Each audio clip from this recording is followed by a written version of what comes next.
Hello students. तो करते हैं नया सेशन स्टार्ट। आज 92 क्वेश्चन से स्टार्टिंग करेंगे।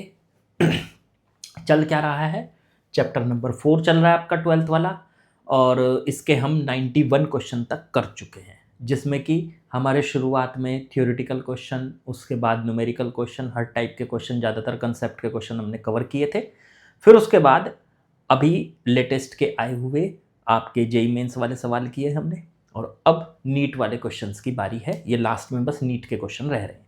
हर चैप्टर में से आपको बेहतरीन 100 क्वेश्चन कराए जाते हैं। वो 100 क्वेश्चन करने के बाद आपका चैप्टर की प्रैक्टिस कंप्लीट हो जाती है, और आप फिर नीट या जेई जो भी कुछ देना है, या 12th का बोर्ड एग्ज़ाम देना है, बहुत अच्छे अंकों के साथ, बहुत अच्छे मार्क्स के साथ आप उसको पास करना चाहते हैं, तो आपके लिए ये सेशन बना है। तो जो बच्चे नए हैं वो समझ लीजिए कि उनको यहाँ पे क्या मिलने वाला है। हर चैप्टर के बेस्ट 100 क्वेश्चन साथ में आओ, प्रैक्टिस करो, वीडियो पॉज करो, अपने आप से क्वेश्चन को ट्राई करो, फिर वीडियो को आगे देखो। ठीक है, तो मैं धर्मेंद्र चौहान, धर्मेंद्र चौहान या धर्मेंद्र कुमार चौहान कह लो, एक ही बात है। मुझे ज़्यादातर बच्चे जो जानते हैं वो डीके सर के नाम से जानते हैं। चलिए करते हैं शुरू, और देखते हैं ये 2022 का आया हुआ क्वेश्चन है आपका नीट में। सवाल पढ़ते हैं क्या दिया हुआ। देखो इस टाइप के सवाल काफ़ी ज़्यादा पूछे जाते हैं, स्टेटमेंट वाले भी। तो पढ़ते हैं क्या क्या दिया है इसमें। स्टेटमेंट 1 है हमारा, ये दो स्टेटमेंट आपको दिए 1 और 2। इन दोनों स्टेटमेंट में बायो-सेवर्ट लॉ, पहले स्टेटमेंट 1 पढ़ते हैं। स्टेटमेंट वाले क्वेश्चंस में हमें केवल ये देखना होता है कि कौन सा स्टेटमेंट सही है, कौन सा स्टेटमेंट गलत है। तो इसमें पहले में दिया है Biot-Savart law gives us the expression for the magnetic field strength. Biot-Savart law हमें देता है expression for the magnetic field strength of an expression for the magnetic field strength of an infinite सिमल current element ideal of current carrying conductor only. बिल्कुल correct बोला इन्होंने बोला है कि बायो-सेवर्ट लॉ हमको बेसिकली क्या बताता है। मान लीजिए हमारे पास कोई वायर है, उस वायर में करंट है। जैसे ही वायर के अंदर करंट आता है, वायर के चारों तरफ एक मैग्नेटिक फील्ड आ जाता है, जो पहले नहीं होता। अगर करंट नहीं होगा तो वायर के चारों तरफ मैग्नेटिक फील्ड भी नहीं होगा, लेकिन अब फिलहाल वायर में करंट है तो इसके चारों तरफ मैग्नेटिक फील्ड है। और बायो-सेवर्ट लॉ हमको बताता है कि इस वायर पे अगर एक छोटा सा एलिमेंट ले लें जिसकी लेंथ dl है, ठीक है, ये छोटा सा एलिमेंट ले लिया हमने, और इसमें आई की मल्टीप्लाई कर लें तो भी ये छोटा ही रहेगा। तो ये बहुत ही स्मॉल एलिमेंट है, आईडीएल इसको बोला जाता है, आईडीएल इनफाइनाइट सिमल स्मॉल एलिमेंट। तो बहुत छोटा एलिमेंट है ये, और इससे आर डिस्टेंस पर अगर हमें यहाँ मैग्नेटिक फील्ड बताना है तो वो हमें बताता है कौन, वो बताता है हमें बायो-सेवर्ट लॉ डीबी। डीबी का मतलब हुआ इस छोटे से एलिमेंट की वजह से छोटा सा मैग्नेटिक फील्ड, और वो कितना होता है, तो वो होता है जी म्यू नॉट अपॉन में 4 pi I into D L cross R vector, और अपॉन में आर क्यूब। लो जी, ये है हमारे पास जो हमको इसको बताता है। इसको खोल के लिखते हैं अगर वेक्टर, ये तो वेक्टर की फॉर्म में है। वेक्टर की फॉर्म के अलावा अगर आप इसको ऐसे लिखना चाहते हो, वेक्टर हटाओ, तो इसका formula mu naught upon 4 pi I D L sine theta और अपॉन में आर स्क्वायर, ये हो जाता है बच्चों। ये वाला फॉर्मूला आपके पास है। तो पहला स्टेटमेंट तो बिल्कुल करेक्ट है। पहले स्टेटमेंट में इन्होंने यही कहा है कि बायो-सेवर्ट लॉ हमें ये बताता है कि अगर कोई करंट कैरिंग वायर है और उस पर हम छोटा एलिमेंट ले ले तो उस एलिमेंट की वजह से उसके आसपास कितना फील्ड होगा, ये हमें बताता है कौन, बायो-सेवर्ट लॉ। तो इस बात से हमें कोई इनकार नहीं है, बिल्कुल सही बोल रहे हैं। ठीक है, तो पहला स्टेटमेंट हमारा बच्चों करेक्ट हो गया। ठीक है, फिर उसके बाद स्टेटमेंट नंबर 2। सेकंड स्टेटमेंट हमको बताता है, क्या बोल रहा है इन्होंने, Biot Savart law is analogous to Coulomb's inverse square law. Biot Savart law जो है वो analogous to Coulomb's square law की तरह, मतलब ये कहना चाह रहे हैं कि बायो-सेवर्ट लॉ बिल्कुल ऐसे है जैसे कूलाम्स लॉ था, square law of change Q, change नहीं है ये, चार्ज है, charge Q with the former being related to the field produced by scalar source. बिल्कुल ठीक है, ideal while the latter being produced है, ये प्रोड्यूस्ड, प्रोडक्टेड लिख दिया, प्रोड्यूस्ड है by a vector source Q. हाँ देखो दूसरा जो है ये थोड़ा सा गलत हो गया। कैसे गलत हो गया मैं बता रहा हूँ।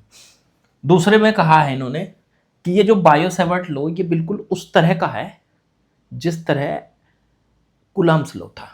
याद करो कूलाम्स लॉ क्या था। कूलाम्स लॉ कहता था कि अगर हमारे पास कोई एक चार्ज रखा है Q और उससे r डिस्टेंस पे हमें फील्ड निकालना है, कूलाम्स लॉ से ही तो निकालते थे इस फील्ड को, तो ये फील्ड, इलेक्ट्रिक फील्ड कितना आता था, E इज इक्वल टू के Q by are square.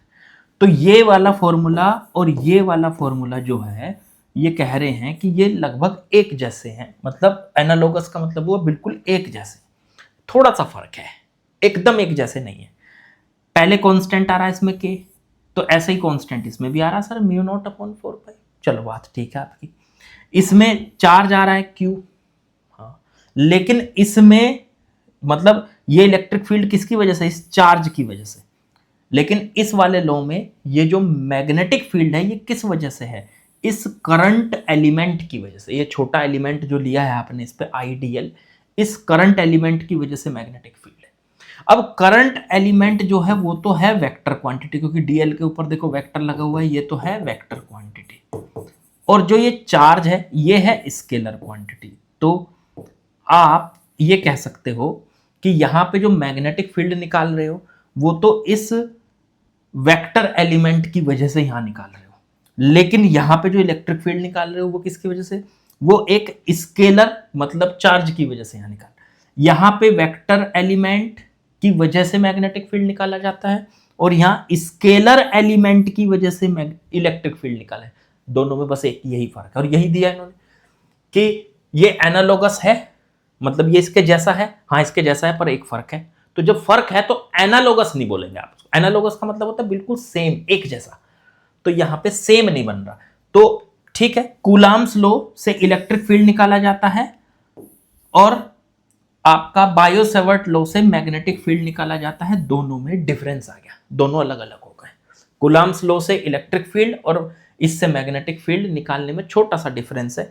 Coulombs law में सोर्स जो होता है वो स्केलर होता है, और बायो-सेवर्ट लॉ में जो सोर्स होता है वो छोटा सा एक वेक्टर होता है, तो वेक्टर सोर्स है यहाँ। तो बस दोनों में अगर ये भी स्केलर होता, ये भी स्केलर होता, तो फिर ये एनालोगस हो जाता, लेकिन एक वेक्टर है एक स्केलर, इसलिए इनमें एनालोगस नहीं है, ये एक जैसे नहीं है, तो इसको बोलोगे आप इनकरेक्ट।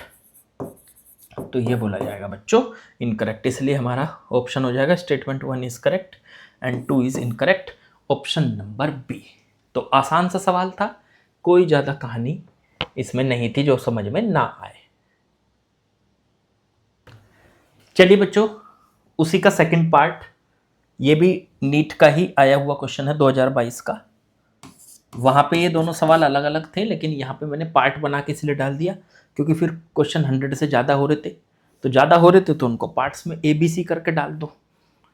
करवाने तो 100 क्वेश्चन है, अब वो ABC पार्ट करके करवा दो तो आपको ज़्यादा ऐसा भी फील नहीं होगा हमें ज़्यादा बर्डन पड़ गया क्वेश्चंस करने का, लगेगा ऐसे ही कि 100 किए हैं और कर लोगे 200। तो ये तरीका है मेरा। चलो, अब यहां पे बोला the magnetic field on the axis of a circular loop of radius 100 centimetre carrying current √2 ampere, √2 ampere. तो यहां पे मैं आपको बताऊं, तो अब यहां से इसने क्या दिया है कि एक सर्कुलर लूप है, क्या खुल गया ये, देखो एक सर्कुलर लूप है, ओके, इसके एक्सिस, ये रही एक्सिस, और इसके एक्सिस पर इसकी रेडियस सर्कुलर लूप की दे रखी है 100 सेंटीमीटर, रेडियस की वैल्यू आर की वैल्यू दे रखी है 100 सेंटीमीटर, या इसको 1 मीटर कर लो, मीटर में चेंज कर लो। ठीक है।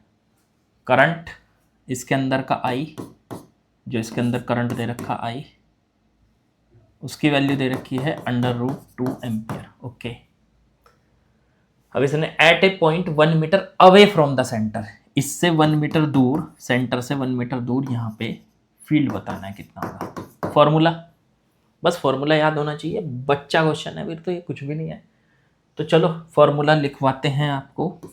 क्या होता था, mu naught N I R square upon में 2 अंडर रूट में R square plus X square की पावर 3/2 था, ये अंडर रूट नहीं था। एक मिनट, R square plus X square की पावर 3/2। चेक कर लो यही था क्या? हाँ यही था, R2R, बिल्कुल यही था। ये फॉर्मूला था आपका, एक्सिस पे, किसी सर्कुलर लूप की एक्सिस पे कितना फील्ड होगा। चलो तो अब इसकी वैल्यू रखो। x तो है सेंटर से जितनी दूर आपको फील्ड कैलकुलेट करना है उसकी डिस्टेंस, तो ये तो x हो गई 1, r भी 1 दे रखी, रखो इसको। तो म्यू नॉट n कितना है, नंबर ऑफ टर्न्स तो है ही नहीं कुछ, तो 1 होंगे, एक ही टर्न मानेंगे फिर तो। करंट उसके अंदर का √2, r उसके अंदर का मतलब उसका रेडियस, तो 1 का स्क्वायर अपॉन में 2 इंटू 1 का स्क्वायर प्लस 1 का स्क्वायर पावर 3/2। तो ये बन गया म्यू नॉट √2 अपॉन में 2, ये बन गया 2 की पावर 3/2, 2 की पावर 3/2। तो इसे क्या लिख लोगे, म्यू नॉट अंडर √2 अपॉन में 2 इंटू 2 की पावर 3/2 को लिख सकते हो 2 अंडर √2, ये कट गया, आंसर आ गया म्यू नॉट अपॉन में 4। बस हाँ, इसे सॉल्व कर लो। सॉल्व करना हो तो इसको क्या करेंगे, म्यू नॉट की वैल्यू रख लेंगे, 4 पाई इंटू 10 की पावर -7 अपॉन में 4, 4 से 4 कट गया, पाई को लिख लो 3.14 इंटू 10 की पावर -7 टेस्ला। आंसर चेक कर लो, 3.14 माइनस 10 की power 7 tesla. Option number B, बहुत आसान, बिल्कुल आसान। चलिए बच्चों नेक्स्ट क्वेश्चन में आते हैं। क्वेश्चन नंबर 93, ए पार्ट। ए पार्ट का मतलब है तो ये 2022 का आया हुआ, देखो ये लिखा हुआ 2022 का आया हुआ है। लेकिन पार्ट में मैंने बताया कि ज़्यादा क्वेश्चन होने की वजह से पार्ट में डाल दिए थे मैंने। चलो खैर सॉल्व करते हैं। इसने बोला एक क्लोजली पैक्ड कॉइल, एक कॉइल है, ठीक है, कॉइल के अंदर बहुत सारे टर्न हो सकते हैं, कितने दे रखे, closely packed coil having 1000 turns, number of turns कितने हैं 1000, has an average radius, radius इसकी r की वैल्यू दे रखी 62.8 centimetre. If current carried by, ये 2 बार लिख दिया इन्होंने यहाँ, ये थोड़ा सा गलत है।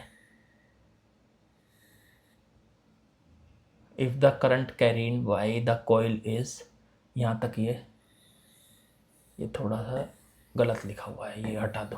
Current carried by the coil is 1 ampere, current इसके अंदर का 1 एम्पियर है।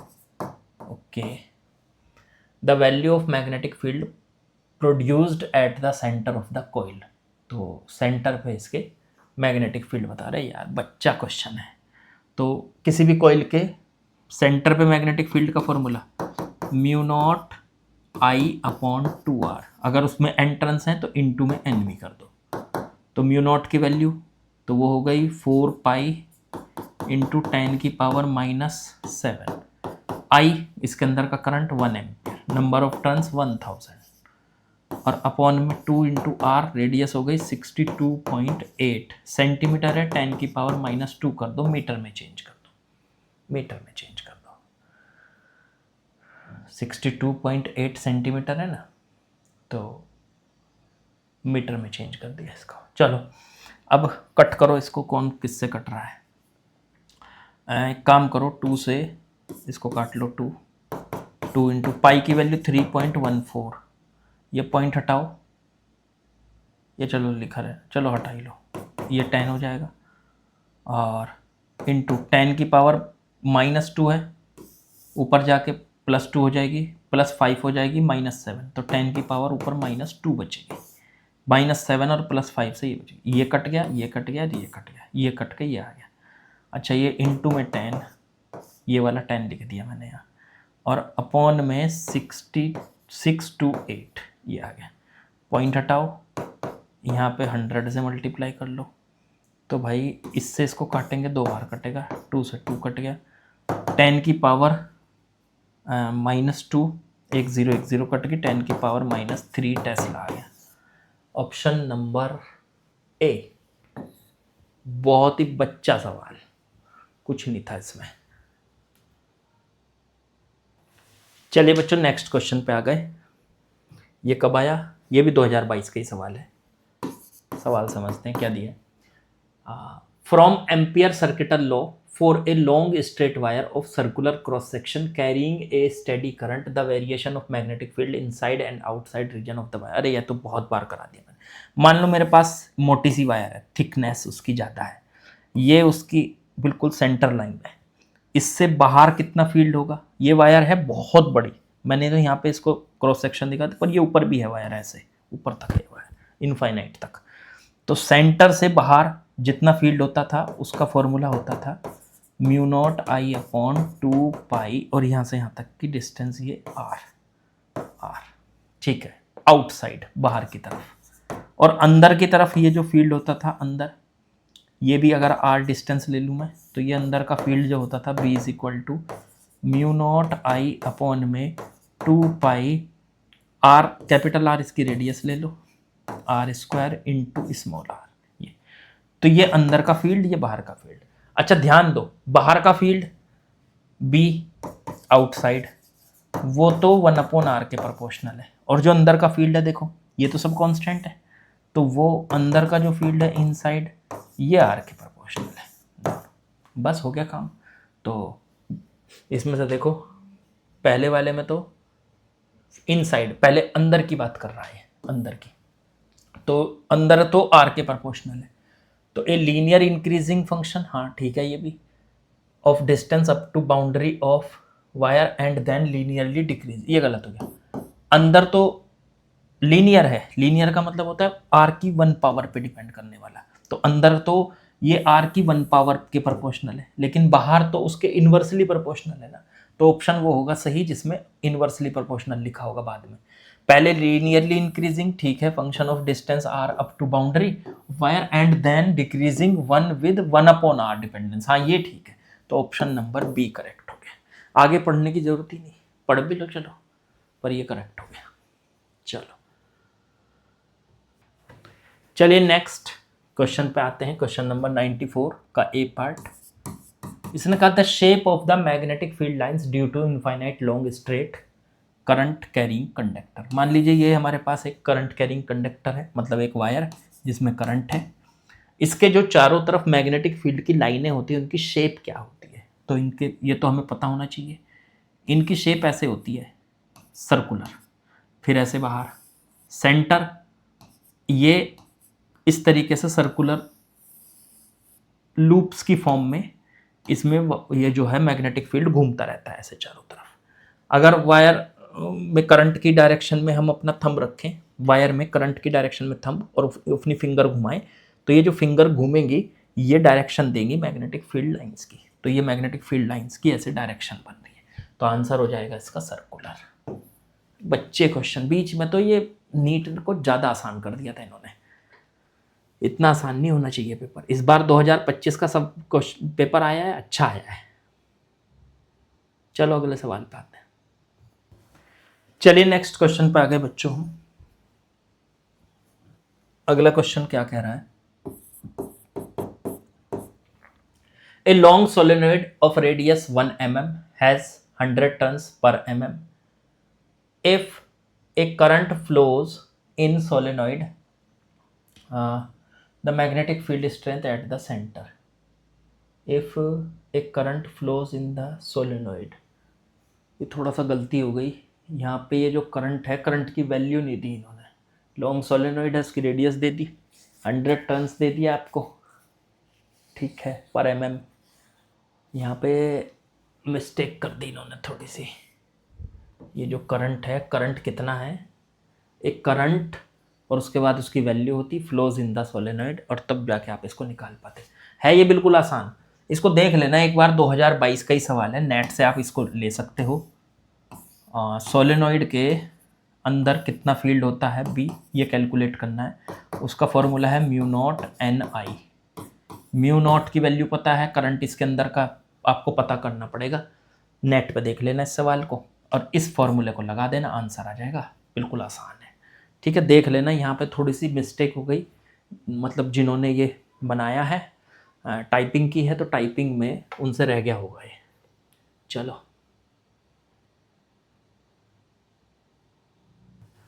चलो बच्चों अगले सवाल पे आते हैं।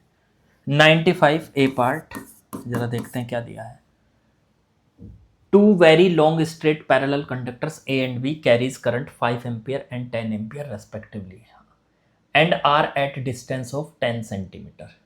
दो लॉन्ग कंडक्टर हैं, उनके बीच का डिस्टेंस 10 सेंटीमीटर का है, okay.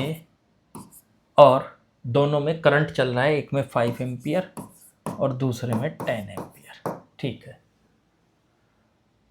Okay. The direction of current in two conductors is same, मतलब दोनों में करंट एक ही डायरेक्शन, मैंने मान लिया दोनों में करंट ऊपर की तरफ है, ठीक है। फिर इसने बोला the force acting per unit length between the conductor is, मतलब दोनों के बीच में जो फोर्स लगेगा पर यूनिट लेंथ पे वो कितना लगेगा, वो आपको पता ही है। पहली वायर दूसरी को और दूसरी वायर पहली को अट्रैक्ट करेगी, क्योंकि जब सेम डायरेक्शन में लगता है तो अट्रैक्शन होता है। तो पहली वायर की वजह से दूसरी वायर पे जो करंट लगेगा वो F21 लिख सकते हैं उसको, और पहली वायर पे जो दूसरी वायर की वजह से लगेगा उसको F12 लिख सकते हैं, ठीक है।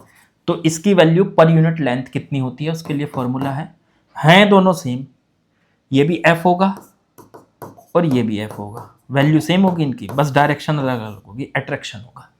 तो ये F आता कितना था पर यूनिट लेंथ, इसकी वैल्यू होती थी, पर यूनिट लेंथ का ही फॉर्मूला था ये, आपने पढ़ा होगा, mu naught I1 into I2 upon में 2 पाई R या D, इनके बीच की डिस्टेंस, ये फॉर्मूला था। तो म्यू नॉट की वैल्यू तो हो गई 4 पाई इंटू 10 की पावर -7। I1 पहले उसका करंट 5 एम्पियर, I2 दूसरे का करंट 10 एम्पियर, अपॉन में 2 पाई डी उनके बीच की डिस्टेंस 0.1 सेंटीमीटर। पाई से पाई कट गया, इससे कटा 2, 5 इंटू 2 10, 100, ये पॉइंट हटाया, ये भी 10 लग गया, तो ऊपर बच गया 5 इंटू 2 10 इंटू 10 100 इंटू 10 10 की पावर 3 और 10 की पावर -7, तो 10 की पावर -4 बचा, इतने न्यूटन पर मीटर। और अट्रैक्शन का फोर्स है, याद रखो, जब भी दो वायर के बीच में आपका, दो वायर के बीच में जब भी आपका एक ही डायरेक्शन में करंट होता है तो वो अट्रैक्शन होता है बच्चों। तो बहुत आसान था, इसमें आपका बन गया कौन सा ऑप्शन, ऑप्शन बन गया अट्रैक्टिव, और ये डी बन गया, क्योंकि पहले में तो रिपल्सिव दे रखा है, डी बन गया। चलिए नेक्स्ट क्वेश्चन लगा दिया बच्चों मैंने, क्या दिया है इसमें जरा समझते हैं। In the product F equals to Q into V cross B, okay, F equals to Q into velocity और B का वेक्टर प्रोडक्ट, अच्छा ठीक है। यहाँ पे ये इक्वल दिया है किसके, क्यू वी वेक्टर, और क्रॉस में B I cap, B J cap and B naught K cap, ठीक है, ओके। और Q दिया है 1, Q की वैल्यू 1 दे रखी, Q की वैल्यू 1 है, अच्छा ठीक है, और F दे रखा है ये, चलो इनको तो यूज ही कर लेंगे हम। ये फॉर्मूला हो गया, ये इसके इक्वल है, और अब आपको वैल्यू निकालनी है, कैसे निकालनी है, तो यहाँ से Q इसके इक्वल है, तो Q से तो ये बीच में से हटा दो, सीधा एफ इसके इक्वल हो गया।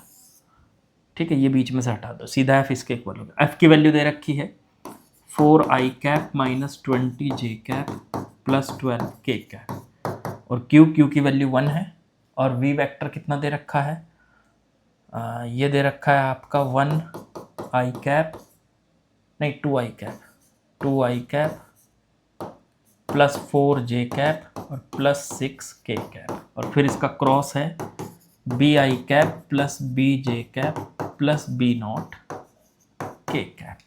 ठीक है, और हमको ये b का पूरा एक्सप्रेशन चाहिए, मतलब इस b की वैल्यू, इस b की वैल्यू, इस b नॉट की वैल्यू ले आएंगे, आसान है। क्या करें, सबसे पहले इनका आपस में क्रॉस प्रोडक्ट करके और इसके साथ कंपेयर कर लो, दोनों तरफ की, अपने आप आंसर आ जाएगा। तो करो, क्रॉस प्रोडक्ट कैसे करते थे, पहले i का i के साथ क्रॉस, जीरो क्रॉस है बीच में, तो i क्रॉस i कितना होता है, जीरो। फिर i का j के साथ, तो i क्रॉस j, नहीं तो इनका क्रॉस प्रोडक्ट अलग से कर लो, वो तो आपको पता ही है कैसे करते हैं, डिटर्मिनेंट बना के। पहले इसके कोफिशिएंट लिखो, पहले लिखो i j और k, फिर इसके कोफिशिएंट लिखो 2 4 और 6 इसके कोफिशिएंट, और इसके हो गए b और b नॉट, b और b नॉट, इनका क्रॉस प्रोडक्ट ये होगा। इसे कैसे करते थे, पहले i लिखते थे, फिर इसे काटा, इसकी मल्टीप्लाई इसके साथ 4b नॉट माइनस में 6b, फिर माइनस j कैप, अब j वाले की लाइन काटो, ये काटो, ये काटो, इसकी मल्टीप्लाई से 2b नॉट माइनस 6b, फिर k वाली लाइन काटो, ये काटो, ये काटो, प्लस k कैप, तो इसकी मल्टीप्लाई इसके साथ 2b माइनस 4b, चेक करो 2b माइनस 4b, ये आ गया कितना, ये आ गया, बस सॉल्व करके इसे लिख लो यहाँ। तो ये दोनों वेक्टर सॉल्व करके ये आ गए, तो i के मल्टीप्लाई में तो आया 4b not minus 6b, minus j के मल्टीप्लाई में आया 2b not minus 6b, okay, और k के मल्टीप्लाई में कौन आया 2b नॉट माइनस 4b, तो माइनस आ जाएगा बाहर, इन टू में 2b माइनस 4b, तो माइनस 2b बचा, 2b माइनस बाहर आ गया। अब कंपेयर कर लो दोनों तरफ की, i का कोफिशिएंट 4, इधर i का कोफिशिएंट देखो ये पूरा, तो 4b नॉट माइनस 6b की वैल्यू तो 4 आ गई। चलो j का कोफिशिएंट माइनस 20, j का कोफिशिएंट ये पूरा और माइनस, तो माइनस इसका छोड़ दो, माइनस से माइनस कट जाएगा, तो ये पूरा 20 के बराबर आ गया, तो ये आ गया 2b नॉट माइनस 6b बराबर 20।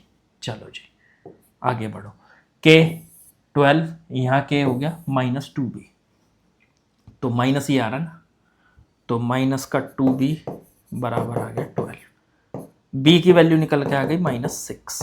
चलो b की वैल्यू उठा के इसमें रख दो, तो 2b नॉट माइनस 6 इंटू में माइनस 6, देखो ये इस वाली सेकंड इक्वेशन में मैंने b की वैल्यू यहाँ डाल दी, माइनस 6 पहले से, एक माइनस ये माइनस 6 और ये 20, तो 2b नॉट माइनस माइनस हो जाएगा प्लस 6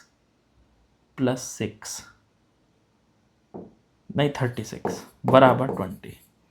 इसे सॉल्व करो, उधर लेके जाओ, तो 2b naught is equal to minus का 16, तो b naught is equal to minus 8। लो जी, हो ठीक है, बस हो गया माइनस 8, b की वैल्यू क्या आई थी माइनस 6, तो आंसर आ जाएगा इसका, क्या था b, ये था ये, तो b की वैल्यू कितनी आई हमारे पास माइनस 6, तो माइनस का 6 i कैप माइनस का 6 j कैप और b नॉट की वैल्यू माइनस का 8 k कैप, ये आएगा आंसर। और ऑप्शन चेक कर लो, माइनस 6 माइनस 6 माइनस 8, 6 ये नहीं है, ये आ गया माइनस 6 माइनस 8।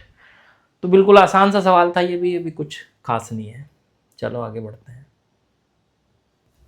चलिए बच्चों नेक्स्ट क्वेश्चन पे आते हैं, क्वेश्चन नंबर 96 और उसका ए पार्ट।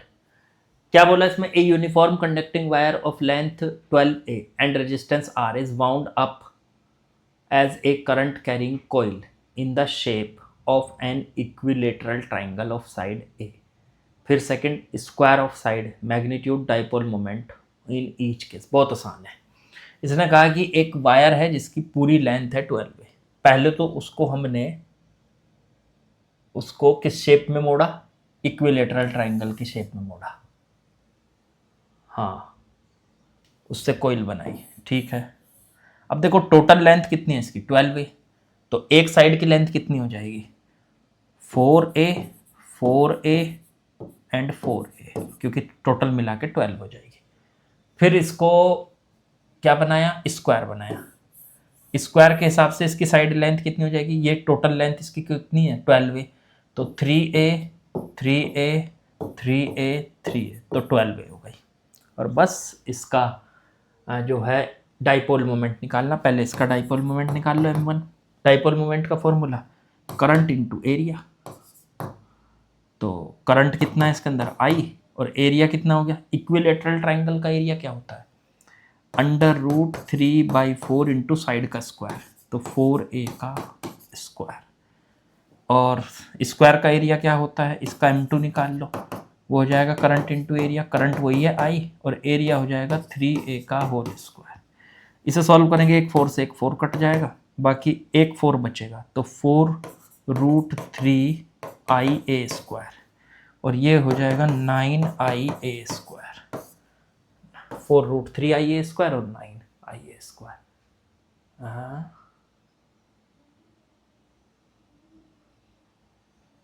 ये क्या दे रखा है इन्होंने, the magnitude of dipole moments of coil each case.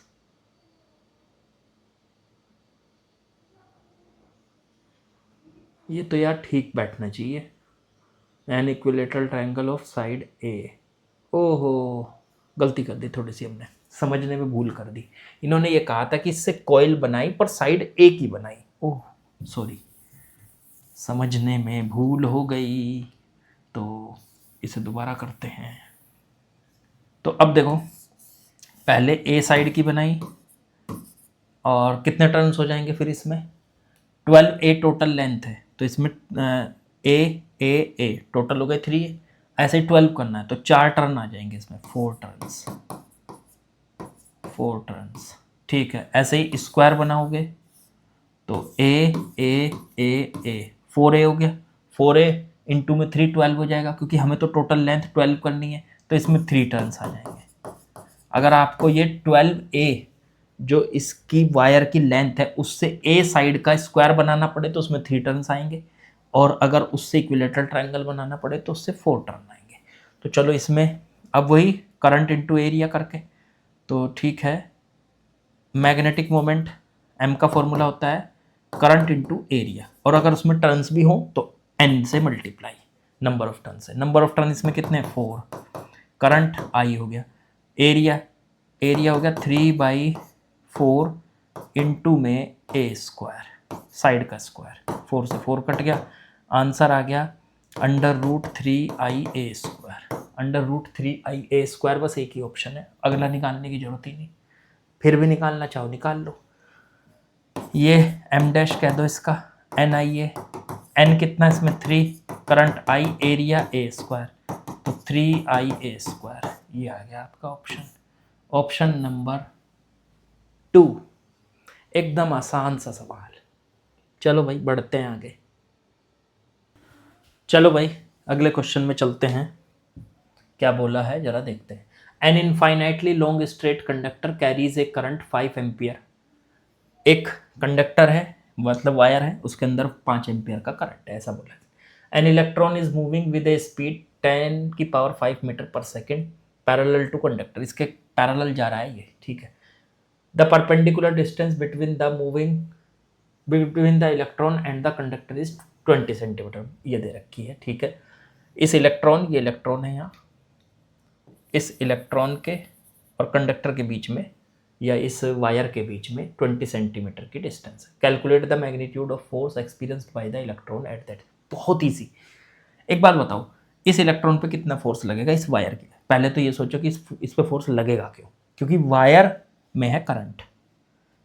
Current की डायरेक्शन में थंब रखूं, फिंगर्स घुमाऊं तो यहाँ से वायर के चारों तरफ लगा हुआ है एक बाहर आता हुआ इलेक्ट्रिक फील्ड, यहाँ से बाहर आता हुआ, ठीक है। तो यहाँ से बाहर आता हुआ, सॉरी मैग्नेटिक फील्ड, ये लगा हुआ है यहाँ मैग्नेटिक फील्ड। अब मैग्नेटिक फील्ड अगर यहाँ लगा हुआ है तो इलेक्ट्रॉन अगर इस फील्ड के अंदर चलेगा तो क्या करेगा, उस पर फोर्स लगेगा, कितना, तो इस पर फोर्स लगेगा F is equal to Q V B sine theta. Q electron, electron पे चार्ज कितना होता है 1.6 इंटू 10 की पावर माइनस 19, वी वेलोसिटी 10 की पावर 5, बी मैग्नेटिक फील्ड कितना है, तो मैग्नेटिक फील्ड यहाँ से 20 सेंटीमीटर दूर कितना होगा वो निकाल लो, अलग से निकाल लो। तो बी का फॉर्मूला लगाएंगे, किसी एक वायर से डी डिस्टेंस पे कितना फील्ड होता है, तो mu naught I upon 2 pi R, तो म्यू नॉट की वैल्यू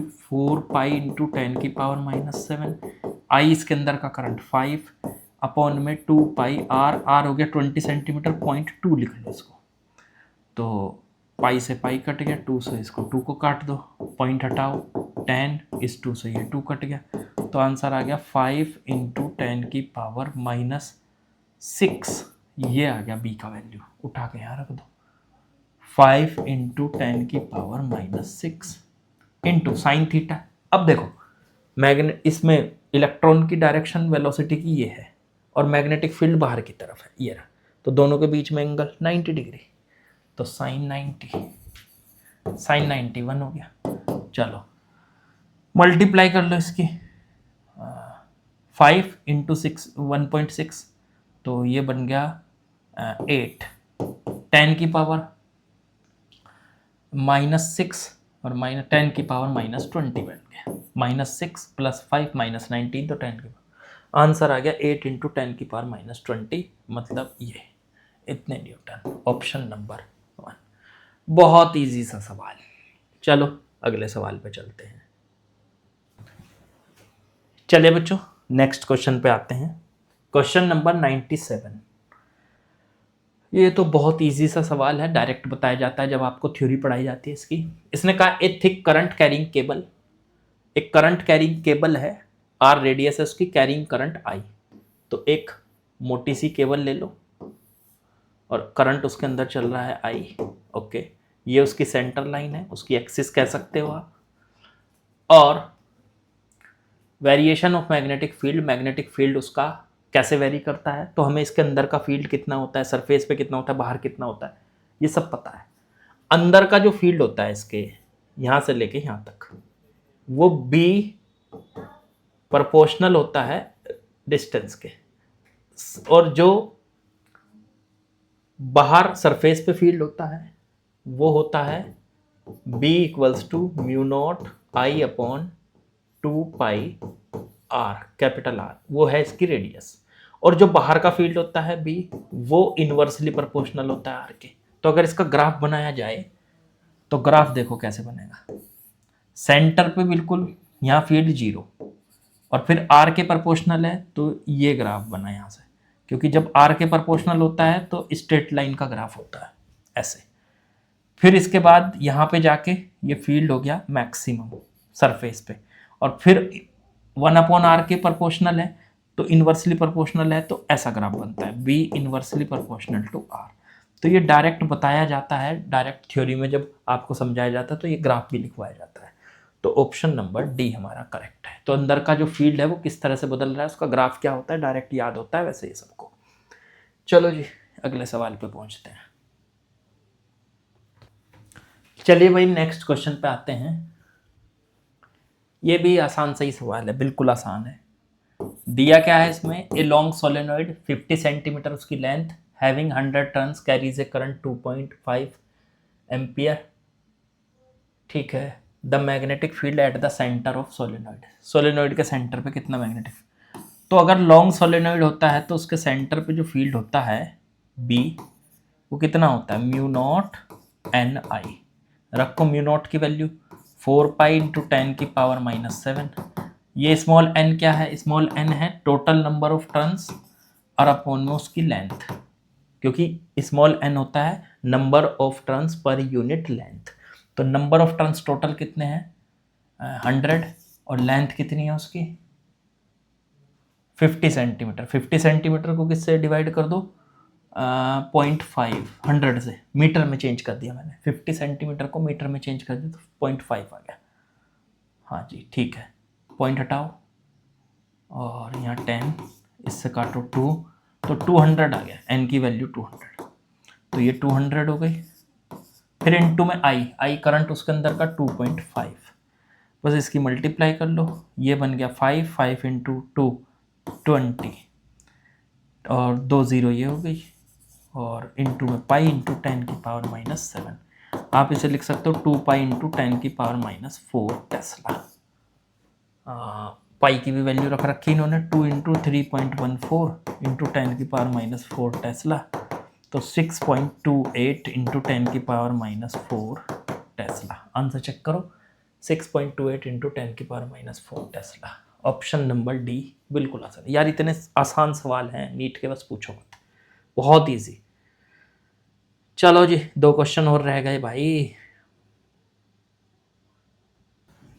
चलिए बच्चों क्वेश्चन नंबर 99 पे पहुंच चुके हैं बल्लेबाज, और शतक होने में बस 1 रन की कमी, अभी तो 2 रन की कमी है। खैर पहले 99 करेंगे फिर 100 होगा।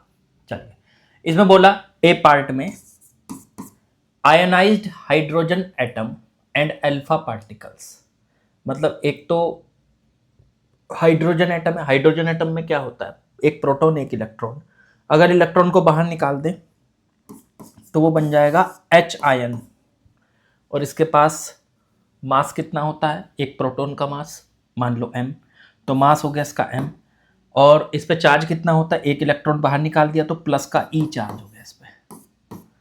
फिर दूसरा दिया अल्फा पार्टिकल, अल्फा पार्टिकल में क्या होता है, तो अल्फा पार्टिकल का जो होता है उसमें हीलियम का न्यूक्लियस, हीलियम का न्यूक्लियस होता है, तो उसमें 2 प्रोटॉन और 2 आपके न्यूट्रॉन, तो 4m तो मास हो गया उसका, 2 प्रोटॉन और 2 न्यूट्रॉन का, और चार्ज हो गया उस पर प्लस का 2e, क्योंकि इसमें 2 इलेक्ट्रॉन होते हैं, दोनों को बाहर निकाल दो तो हीलियम का न्यूक्लियस बन जाएगा, उसको कहेंगे अल्फा पार्टिकल। ठीक है, तो ये याद होना चाहिए वैसे आपको। विद सेम मोमेंटम, दोनों का मोमेंटम सेम है, तो इसका भी p है इसका भी p है। Okay, perpendicular to constant magnetic field ratio of their radius, अगर इन दोनों को परपेंडिकुलरली उसके अंदर छोड़ा जाए, परपेंडिकुलर छोड़ेंगे तो सर्किल में घूमेंगे, मैग्नेटिक फील्ड के अंदर छोड़ेंगे, तो दोनों को मैग्नेटिक फील्ड के अंदर छोड़ दिया, मान लो हमने बी के अंदर, ये बी है मैग्नेटिक फील्ड, तो इनकी दोनों की जो रेडियस आएगी वो क्या क्या आएगी, तो पहले हाइड्रोजन की जो रेडियस आएगी आर एच कह दो उसको, तो फॉर्मूला क्या होता था मोमेंटम का, तो मोमेंटम m अपॉन में क्यू बी, ये फॉर्मूला होता था।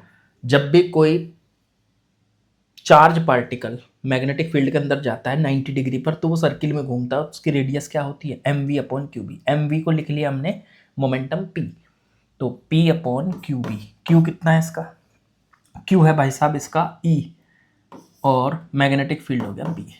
चलो ठीक है, फिर ऐसे ही दूसरी अल्फा पार्टिकल का R निकाल लो, तो P अपॉन क्यू बी, उसका Q कितना है 2E, और इनटू में B।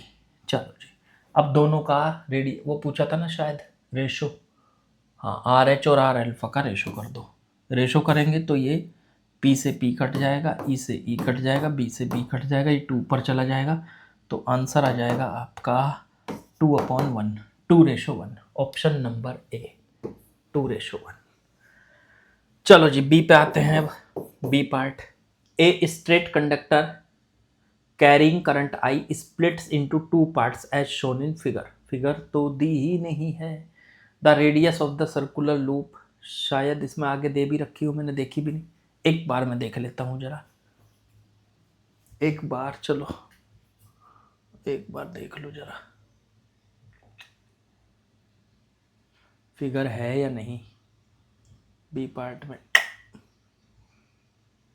ये थोड़ा सा मिसप्रिंट समझो, क्योंकि इसकी फिगर जो है वो हमको दी हुई नहीं है, तो आपको ये भी नेट से चेक करना पड़ेगा बच्चों, नेट से पता चलेगा कि फिगर इसकी क्या है, कर लोगे वैसे आसानी से। 2 स्ट्रेट कंडक्टर है, carrying current I splits into 2 part as shown in figure, the radius of circular loop is R total magnetic field.